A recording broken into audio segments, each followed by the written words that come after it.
The massive crystalline chamber of the Galactic Council hummed with tension as representatives from 47 species gathered in their designated atmospheric bubbles.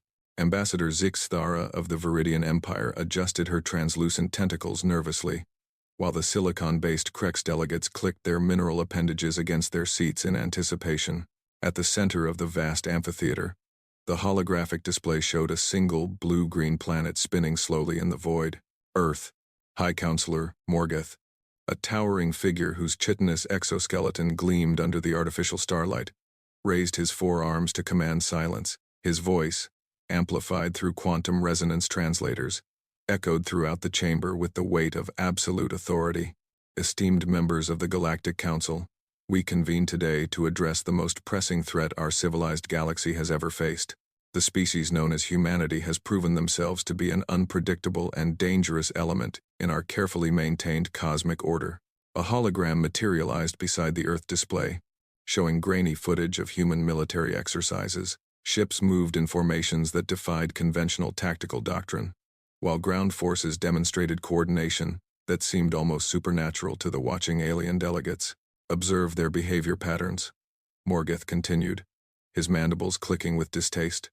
They wage war not just against their enemies, but against their own planet's environment. They consume resources at unsustainable rates. They reproduce without regard for population controls. Most disturbing of all, they seem to find entertainment in simulating violence and conflict. The Etherian representative, a being of pure energy contained within a geometric prism, pulsed with concerned frequencies. High Counselor, their technological advancement rate exceeds all established parameters. In mere decades, they progressed from primitive chemical rockets to fusion-powered vessels. Their adaptive capability is unprecedented. Indeed, Morgoth acknowledged gravely. Our xenobiologists estimate that within 50 standard galactic years, human technology could rival our own. Within a century, they might surpass it. We cannot allow such chaos to spread beyond their single world. Ambassador Zixthara's bioluminescent patches flickered with uncertainty. Have we attempted diplomatic contact? Perhaps they can be reasoned with, guided toward more civilized behavior patterns. A harsh vibration emanated from the mechanoid delegates' vocal processors. Diplomatic protocols were initiated 3 cycles ago. The human response was peculiar. They requested our favorite colors, asked about our dietary preferences, and inquired whether we enjoyed music. When we attempted to explain proper galactic citizenship protocols, they sent us what they termed memes. The chamber filled with confused murmurs as various species tried to translate the concept through their neural interfaces. Furthermore, the mechanoid continued.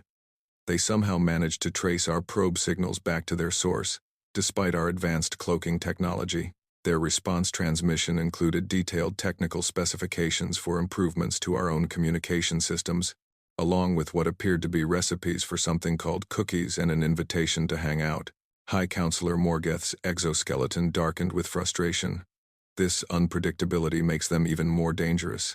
A species that responds to first contact with gift exchanges and social invitations clearly operates outside all established behavioral parameters. They cannot be controlled, predicted, or reasoned with through conventional means. The crystal formations of the Luminian delegate began resonating with harmonic concern. What solution do you propose, High Counselor? Quarantine has proven ineffective. Their radio transmissions continue to propagate throughout local space, exposing other developing civilizations to their chaotic influences. There is only one viable option remaining, Morgoth declared, his voice carrying the finality of absolute judgment. Complete eradication. We must sterilize their planet before their influence spreads further. The Galactic Council hereby declares total war against the human species. The voting commenced immediately. Species after species cast their approval through various methods: bioluminescent patterns, harmonic frequencies, electromagnetic pulses, and quantum fluctuations. The few abstentions came from younger civilizations who still remembered their own violent pasts, but they were vastly outnumbered. As the final votes were tallied, the war declaration achieved near unanimous approval. The combined fleets of 47 advanced civilizations would converge on the Sol system within one standard galactic month.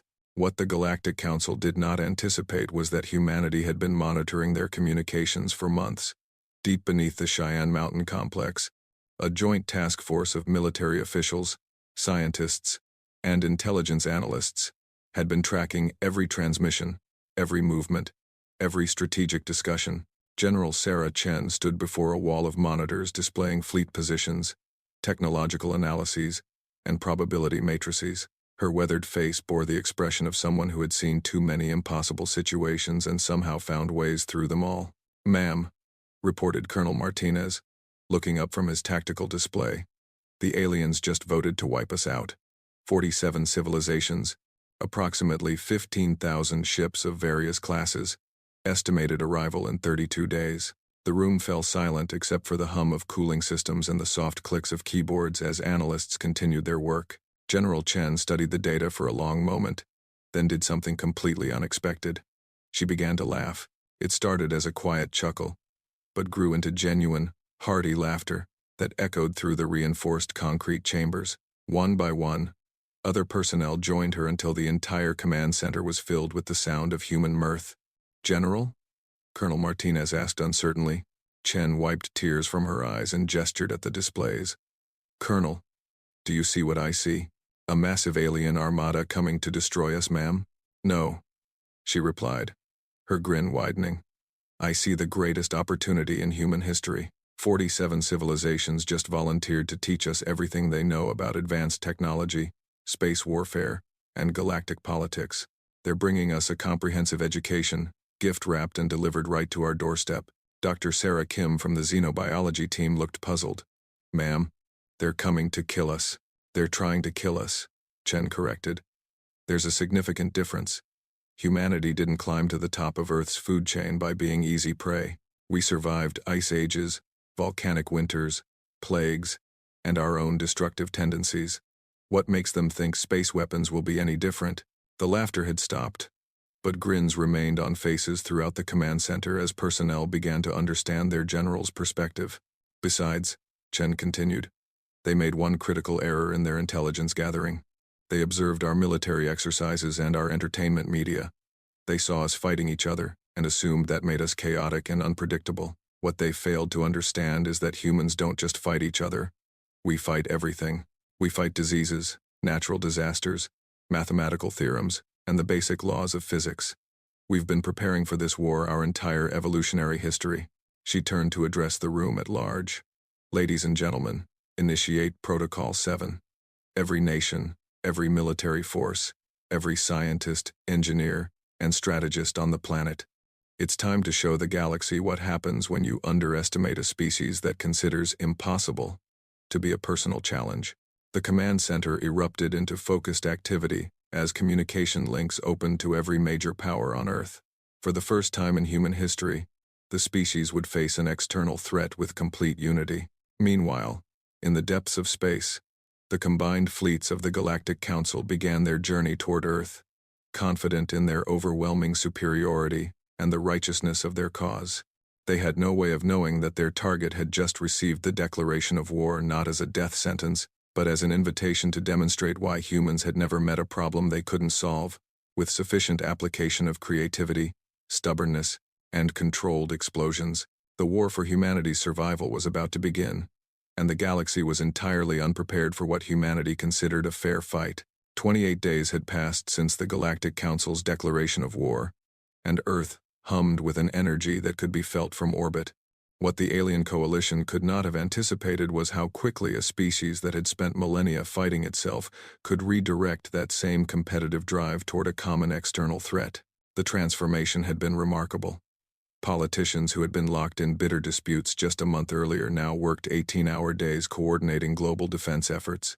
Military leaders who had planned against each other for decades shared their most classified technologies without hesitation. Scientists who had competed for funding and recognition collaborated on projects that would have seemed like fantasy just weeks before. Dr. Elizabeth Nakamura stood in the newly constructed command center in what used to be the Nevada desert, watching holographic displays that showed construction progress across 6 continents. The facility itself was a marvel of rapid engineering, built using a combination of techniques learned from studying alien probe wreckage and traditional human ingenuity applied at an unprecedented scale. "Status report," she called out to the various teams scattered throughout the facility. Orbital construction platforms are ahead of schedule, reported Commander Rodriguez from the Space Operations Desk. The lunar factories have already produced 1,200 defense satellites, and the asteroid mining operation in the belt is supplying materials faster than we can process them. Dr. Yuki Tanaka looked up from his workstation with barely contained excitement. The reverse engineering teams have made breakthrough after breakthrough. The alien probe technology is actually quite elegant, but they've been using the same basic designs for thousands of years. They've forgotten how to innovate. Meanwhile, our materials science teams have developed composite armor that's 30% stronger than anything in their databases. What about the fleet? Dr. Nakamura asked. Admiral Thompson's weathered face creased into what might have been a smile.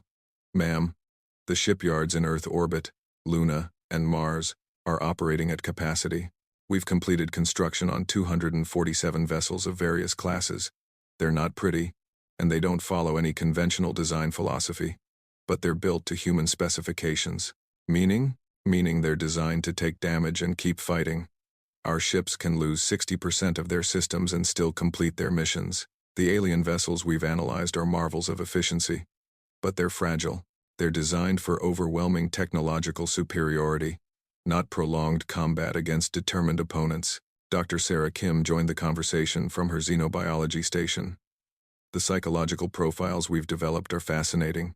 The Galactic Council species are all post-scarcity civilizations that have eliminated conflict from their societies. They view warfare as a mathematical exercise in applying superior force to achieve predetermined outcomes. They've never fought an enemy that adapts during the course of battle. They're about to learn, Admiral Thompson said grimly. Dr. Nakamura moved to the central hologram, which displayed the approaching alien fleet. It was an impressive sight. Thousands of sleek vessels arranged in perfect geometric formations, advancing toward Sol at a significant fraction of light speed. Their coordination was flawless, their technology impressive, their confidence absolute. Any word from the diplomatic channels? She asked. Colonel Martinez shook his head. They've been broadcasting surrender demands for the past week. Standard terms: immediate cessation of all technological development, submission to Galactic Council authority, population reduction to sustainable levels, and relocation of surviving humans to designated reservation worlds. And our response? The President's message was diplomatically phrased, but the core sentiment was essentially, "Come and try it." Dr. Nakamura nodded approvingly. Humanity had never been particularly good at surrendering, even when it might have been the rational choice. "What's the status on Project Prometheus?" she asked quietly. Dr. Tanaka's expression grew serious. All systems are operational. The fusion plants are online. The targeting systems have been tested and calibrated, and the delivery mechanisms are in position. If they force our hand, we're ready. Project Prometheus had been humanity's most ambitious undertaking since the space program began. Hidden construction sites across the solar system had built something the Galactic Council would find incomprehensible. A weapon designed not to destroy enemy forces, but to deny them the easy victory they expected. "Dr. Nakamura," called out Lieutenant Torres from the communications station. "We're receiving a transmission from the alien fleet. They're requesting a final opportunity for surrender. Put it through." The hologram shifted to display High Counselor Morgoth, his chitinous features somehow managing to convey both authority and what humans might recognize as pity. "Humans of Earth," his translated voice resonated through the command center. "This is your final opportunity to avoid unnecessary destruction. Surrender now, and a portion of your species will be preserved for study and eventual integration into civilized galactic society. Continue your resistance and face complete annihilation." "Dr." Nakamura stepped forward to the transmitter. "High Counselor, this is Dr. Elizabeth Nakamura, speaking for the United Earth Defense Command. We appreciate your concern for our welfare, but we must respectfully decline your offer." "Your response is illogical," Morgoth replied, his mandibles clicking with obvious frustration. "Our technological superiority is absolute. Your destruction is mathematically certain. Why do you persist in this futile resistance?" Dr. Nakamura smiled, and something in that expression made several of the listening officers take a step back. "High Counselor, your mathematical models have a fundamental flaw. You've calculated our chances of survival based on the assumption that we'll fight the kind of war you understand. You've factored in our technological capabilities, our population, our industrial capacity, and our military resources. But you've failed to account for the most important variable in any equation involving humanity, which is, we don't particularly care about fair fights or mathematical certainties. Humans prefer to win, regardless of the odds. We've spent our entire history finding ways to defeat opponents who were bigger, stronger, faster, or better armed than we were. It's what we do. Morgoth's image flickered slightly as if the transmission was struggling with something. Your confidence is admirable but misplaced. We have studied your military capabilities extensively. Your weapons are primitive, your tactics are chaotic, and your industrial capacity, while impressive for a single world species, cannot match the combined output of 47 civilizations. You're absolutely right. Dr. Nakamura agreed cheerfully. In a conventional war, you would destroy us completely. Fortunately for humanity, we've never been particularly conventional. The transmission ended as Morgoth apparently decided that further communication was pointless. Dr. Nakamura turned back to her staff. Final preparations, all personnel to battle stations. Initiate the Luna Protocol, and begin Phase 1 of Operation Darwin. Throughout the command center, humans moved with purposeful efficiency. They weren't the most advanced species in the galaxy, nor the most numerous, nor the most technologically sophisticated, but they were about to demonstrate something the Galactic Council had never encountered in their thousands of years of civilized warfare. A species that viewed overwhelming odds not as a reason to surrender, but as a challenge to overcome. The alien fleet entered the outer edges of the Sol system exactly 32 days after declaring war. Their formation perfect, their confidence unshakable. Long-range sensors detected the primitive human settlements on Mars, the asteroid mining operations, and the concentration of vessels around Earth itself. What their sensors failed to detect were the thousands of concealed weapon platforms scattered throughout the system, the carefully placed gravitational mines that would turn their own momentum against them, and the human ships that looked like debris but were very much functional. High Counselor Morgoth studied the tactical displays with satisfaction. The human defenses were exactly what his analysts had predicted, concentrated around their homeworld, limited in scope, and clearly designed by a species that thought in terms of planetary rather than system-wide warfare. Begin the bombardment, he ordered. Target their industrial facilities first, then their military installations. Leave their population centers intact until they surrender. The first phase of the battle for Earth was about to begin. The Galactic Council expected it to last approximately 6 standard hours. They were about to discover that humans had very different ideas about how long wars should take, and how much damage an opponent should be willing to absorb before admitting defeat. The first indication that something was wrong came when the Galactic Council fleet's advanced scouts simply vanished. High Counselor Morgoth stared at his tactical display in confusion, as 17 ships disappeared from his sensors without any detected weapon, discharge, explosion, or distress signal. One moment they were approaching Mars orbit for reconnaissance. The next moment they were gone. Report, he demanded. Unknown, High Counselor, replied his tactical officer, a crystalline being whose mineral structure flickered with uncertainty. All 17 vessels have ceased responding to communications. Their last transmitted position was near the asteroid field designated Mining Zone 7. Send a full squadron to investigate. Sir, Squadron Leader Zeftel is requesting permission to speak with you directly. The holographic image of a mantis-like creature appeared on the command bridge, its compound eyes reflecting obvious distress. High Counselor, we found debris from the advanced scouts. The wreckage patterns suggest they were caught in some form of gravitational anomaly. The asteroids in this region appear to have been artificially modified. Morgoth's mandibles clicked with annoyance. Primitive minefields. Scan the entire approach route and map the hazards. We'll proceed around them. Sir, that's not possible. The modifications extend throughout the entire outer system. Every asteroid, every piece of debris, every ice chunk has been weaponized. The humans have turned their entire solar system into a maze of gravitational traps. For the first time since the invasion began, Morgoth felt a flicker of something he hadn't experienced in centuries. Uncertainty. How long to map safe passage routes? At current scanning rates, approximately 4 days, sir. Unacceptable. Deploy the heavy cruisers. We'll blast our way through. But as the Galactic Council fleet advanced deeper into the Sol system, the true scope of human preparation became apparent. Every engagement revealed new surprises. Human ships that appeared to be retreating would suddenly reverse course and attack from unexpected angles. Weapon platforms that had been disabled would reactivate hours later as automated repair systems restored their functionality. Most disturbing of all, the humans seemed to be learning from each encounter, adapting their tactics faster than the Council forces could adjust their own strategies. Dr. Nakamura watched the battle unfold from the Luna Command Center, a facility that technically didn't exist according to any official records. Around her, hundreds of technicians coordinated the most complex military operation in human history. Phase 2 is proceeding according to plan, reported Admiral Thompson. Enemy forces are committed to the outer system engagement. They're expending approximately 60% of their ammunition reserves trying to clear the obstacle courses. Casualties on our side? Lighter than projected. The volunteer crews on the decoy vessels managed to evacuate before destruction in 83% of cases.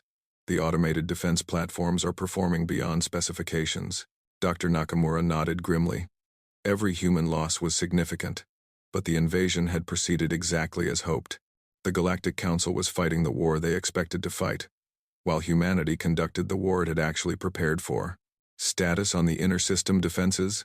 All platforms online and ready. The moment they break through the outer obstacle field, we can begin. Phase 3. Phase 3 was humanity's masterpiece of asymmetric warfare. While the aliens had expected to face orbital platforms and conventional space fleets, humans had prepared something entirely different. The breakthrough came when the Council forces finally organized a coordinated assault that overwhelmed the outer system defenses. High Counselor Morgoth felt a surge of satisfaction as his fleet advanced toward Earth, confident that the worst was over. He was spectacularly wrong. The first surprise was the moon. As Council forces approached Luna, the entire satellite seemed to shift and reconfigure itself. What had appeared to be natural geological features revealed themselves to be massive weapon emplacements that began targeting the alien fleet with devastating precision. Impossible, breathed the tactical officer. The humans have converted their moon into a fortress, but that was only the beginning. As the fleet drew closer to Earth, the planet itself began to demonstrate capabilities no civilization had ever witnessed. The humans had spent decades preparing not just to defend their world, but to weaponize it. Artificial aurora displays provided cover for atmospheric weapon platforms. What appeared to be communication satellites revealed themselves to be disguised missile batteries. Most shocking of all, the humans had somehow managed to turn their own orbital debris field into a controllable weapon system. "Sir," reported the communications officer, "we're receiving a transmission from the human command." Dr. Nakamura's image appeared on the bridge, her expression calm and professional. "High Counselor Morgoth, I trust you're beginning to understand the situation. Your defenses are more extensive than anticipated," Morgoth admitted grudgingly. "But you cannot sustain this level of resistance indefinitely. Our technological advantages remain decisive. Actually, that's what I wanted to discuss with you. You see, you've been operating under several false assumptions about human behavior. You assumed we would fight to defend our territory, preserve our civilization, and protect our population. All reasonable assumptions for civilized species. Are you prepared to surrender?" Dr. Nakamura smiled, that same disturbing smile she had worn during their previous communication. "High Counselor, you still don't understand. Humans don't just fight to defend things we value. When sufficiently motivated, we fight to win. And winning, in this case, doesn't mean driving you away from Earth." "Explain." "Over the past month, while you've been advancing toward our system, we've been conducting our own operations throughout the galaxy. Those communication probes you've been ignoring, they weren't just carrying diplomatic messages. They contained complete technical specifications for everything we've learned about Galactic Council technology, along with detailed instructions for constructing defensive systems." Morgoth's compound eyes dilated with shock. "That's impossible. No single world species could coordinate such an operation." "You're right, which is why we didn't do it alone. It turns out that when you convince 47 civilizations to unite against a common enemy, you also provide that enemy with a comprehensive list of everyone who might benefit from having that enemy eliminated." The tactical display suddenly erupted with new contacts as previously undetected human ships decloaked throughout the system. But these weren't just Earth-built vessels. The sensor readings indicated technologies from dozens of different sources. "High Counselor, Dr. Nakamura continued, I'd like to introduce you to our allies. The 17 species you've conquered and subjugated over the past millennium. The 12 civilizations you've quarantined for failing to meet your behavioral standards. The 23 younger races you've classified as potential threats and marked for eventual elimination. The communication screen split to show multiple alien faces. All species that the Galactic Council had either defeated or marginalized over the centuries. Their expressions varied wildly due to physiological differences, but they all conveyed the same sentiment. They were no longer afraid. You see, Dr. Nakamura explained as the Allied fleet began moving to surround the Council forces. Humans have a particular talent for making friends with people who have been bullied. It's one of our more endearing qualities. High Counselor Morgoth stared at the tactical display in growing horror. What he had assumed was a simple extermination mission had somehow transformed into a galaxy-wide rebellion, with humanity serving as the catalyst that united dozens of species against Council authority. This is treachery, he protested. The Galactic Council maintains order and stability throughout known space. Without our guidance, these species will descend into chaos and warfare. Maybe, Doctor, Nakamura acknowledged. But that will be their choice to make. Humans believe very strongly in the right to make our own mistakes, and it turns out a lot of other species feel the same way. The battle that followed was unlike anything in recorded galactic history. Instead of the orderly, predictable conflict the Council had planned, they found themselves facing a chaotic free-for-all, where every assumption about proper warfare was systematically destroyed. Human ships fought with reckless abandon, ramming enemy vessels when they ran out of ammunition. Quarantined species employed tactics the Council had never encountered because they had never been allowed to develop their own military doctrines. Former Council subjects used intimate knowledge of Council technology to exploit weaknesses their former masters had never considered. Most devastating of all was the psychological impact. The Galactic Council had maintained power for millennia based on the assumption that their technological and organizational superiority made resistance futile. That assumption was crumbling in real time as species after species demonstrated that sufficient motivation could overcome any technological gap. Within 72 hours, the invasion force was in complete disarray. Half the fleet had been destroyed or captured, while the remainder found themselves trapped in the Sol system by an enemy that seemed to materialize from empty space whenever convenient. High Counselor Morgoth sat in his command chamber, staring at reports that described a galaxy spiraling out of Council control. Rebellions were breaking out on dozens of worlds. Member species were questioning centuries of established policy. The carefully maintained order that had brought peace to the galaxy was collapsing. Dr. Nakamura's final transmission was delivered personally to his command ship as he sat in his damaged bridge, surrounded by the wreckage of the most humiliating defeat in Council history. High Counselor, humanity would like to extend an invitation to join a new kind of galactic community, one based on voluntary cooperation rather than imposed compliance. We think you might find it refreshing. And if the Council refuses? Dr. Nakamura shrugged. Then the universe is a large place, and there's room for different approaches to civilization. But speaking personally, I wouldn't recommend trying to force the issue. Humans are remarkably persistent when someone threatens our friends. The war that was supposed to last 6 hours had ended after 4 days. The Galactic Council that had ruled known space for over 3,000 years found itself reduced to a regional power struggling to maintain control over its core worlds. And throughout the galaxy, species that had forgotten what freedom felt like began the long, difficult, exhilarating process of determining their own destinies. Humanity had been declared a threat to galactic order and stability. As it turned out, they were absolutely right.